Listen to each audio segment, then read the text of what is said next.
حضرت انس بن مالک رضی اللہ تعالیٰ عنہ فرماتے ہیں ایک بھائی حضور کی بارگاہ میں بیٹھا رہتا تھا، نکما نہیں تھا، شارحین حدیث کہتے ہیں کہ کسی مجبوری سے وہ کام نہیں کر پاتا تھا، یا کرتا تھا تو کام آگے نہیں چل پاتا تھا،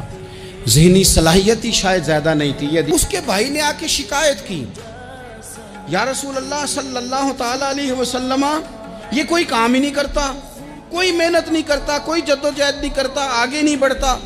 مجھے اس کی ضروریات کی کفالت کرنی پڑتی ہے، مجھے جدوجہد کرنی پڑتی ہے، مجھے اس کے معاملات کا خیال رکھنا پڑتا ہے، آپ اسے سمجھائیں۔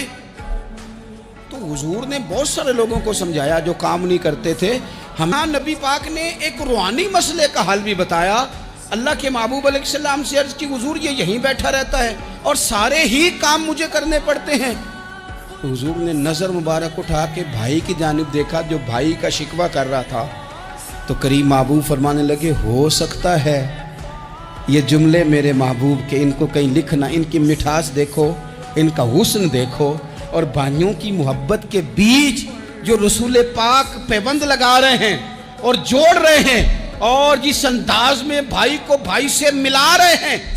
اس لہجے کے حسن کی مٹھاس کو بھی ذرا چکھ کے دیکھو۔ حضور فرمانے لگے، ہو سکتا ہے رب تمہیں جو رزق دے رہا ہے وہ اسی بھائی کی وجہ سے دے رہا ہے۔